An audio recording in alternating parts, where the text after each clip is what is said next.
once again. A very good morning to everyone. So, tell me if this sounds familiar to you.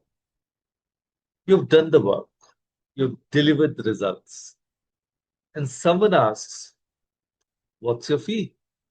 Kitna lete ho?" And something happens in that moment. Your throat tightens a little. You think of a number, your real number, and then immediately, almost automatically, you say something smaller. Or maybe you add negotiable hai before they've even flinched, as if you are pre apologizing for your own self worth. Or perhaps you're not freelancing at all. Maybe you're a homemaker and someone asks for your time, your skill, your recipe, your advice, and you give it away freely, easily, instantly, never once thinking this has value. Or maybe you're a salaried professional who hasn't asked for a raise in 3 years, not because you don't deserve one, but because something inside quietly says, "Who am I to ask?" So if any of that landed, stay with me because today we are going somewhere important. Now, what I just described has very little to do with market rates, negotiation skills, or the economy. It has everything to do with something far more intimate: how much you believe you are worth. Yes. So today we are talking about the connection that changes everything: money and self worth. Now, here's the idea at the heart of today's session: income often mirrors identity. Let me say that again. Income often mirrors identity. Not always perfectly, not overnight, but over time, consistently, quietly. What you earn tends to reflect what you believe you deserve. Think about that. Not what you want to earn, not what you're capable of earning, what you believe in your deepest, most unexamined self that you're worth. And for most of us, that number was set a long, long time ago by someone else. Let me tell you about Priyanka, 29 years old, graphic designer in Chennai, 3 years of experience, genuinely talented. Her clients love her work. When a new client asks her rates, she quotes rupees 3,000 for a logo. Her colleague, same skills, same city, same portfolio, quotes 9,000. And she gets it. Same work, three times the price. What's different? Not talent, not experience, not even confidence, really. It's this one quiet belief that Priyanka carries. लोग महंगा सुन के चले जाए. People will leave if I charge too much. So she pre-shrinks. Before the negotiation ever even begins, she makes herself small to make others comfortable.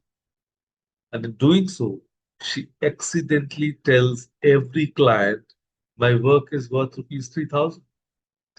They believe her because she believed it first. We teach people how to value us by how we value ourselves. And now, for the woman who will smile and say, "Oh, ye to meri baat hai."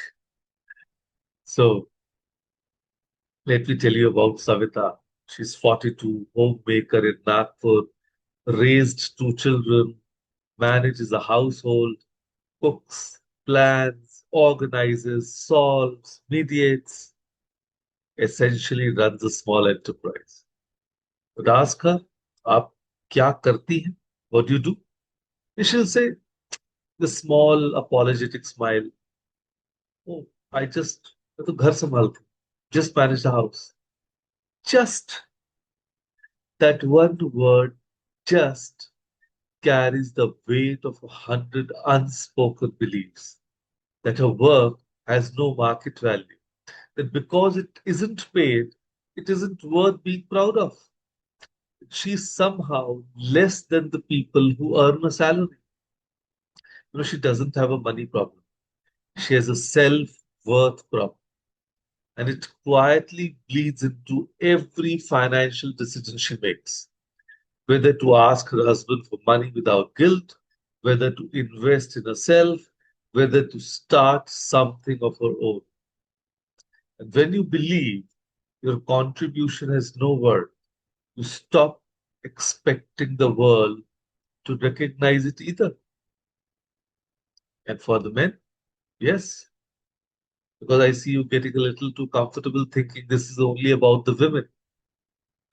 Let us meet Vikram, 35, mid level manager at a firm in Hyderabad. Everyone in his team knows and quietly acknowledges that he's running the department. His boss knows it, HR knows it. But Vikram, he hasn't asked for a promotion for 4 years. Why? अगर मांगा तो नहीं मिला तो? What if I ask and they say no? So instead, he hopes, he waits, he works harder silently, hoping someone will notice and offer him what he hasn't asked for. They don't, because the world is not in the business of rewarding people who haven't yet decided they deserve to be rewarded.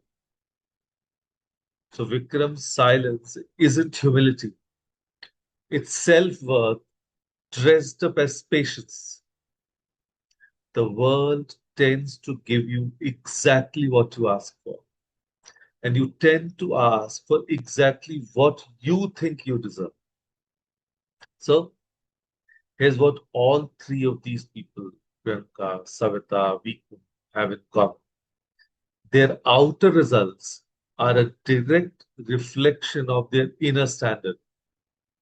And the beautiful, slightly terrifying truth is this: you cannot sustainably earn beyond yourself.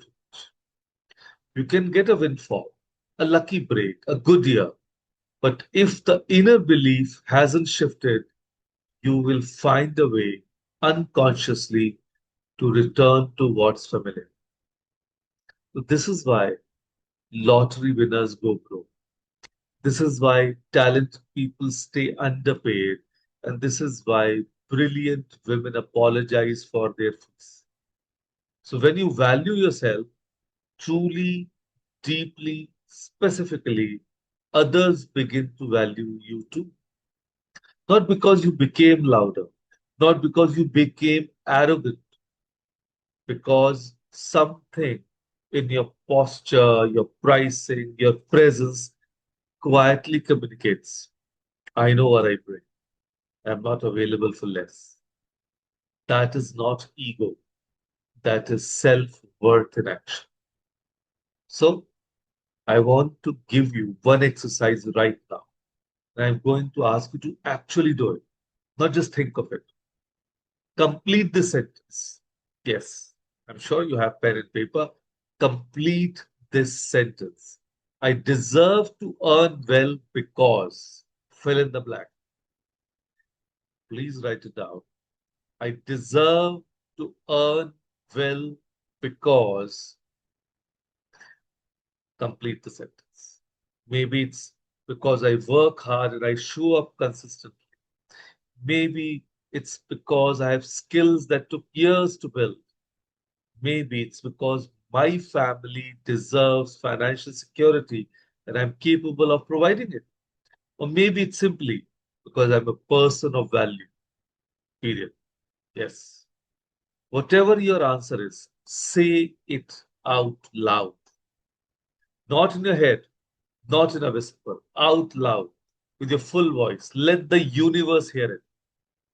Because here's what happens when you say something aloud: your brain treats it differently. It's no longer just a thought, it becomes a declaration. And declarations repeated with conviction become beliefs. And beliefs, you now know, become your income. So there's a line I want to leave you with you today. The world is full of talented, hardworking, deeply capable people who are being paid far less than they deserve. Not because the world is cruel, but because they are standing at the counter of life and quietly, reflexively, out of old habit, ordering the small. So when the large was always available, income often mirrors identity. So today, raise the identity, not your resume, not your rates, not your LinkedIn profile. The story you tell yourself about who you are, what you are worth.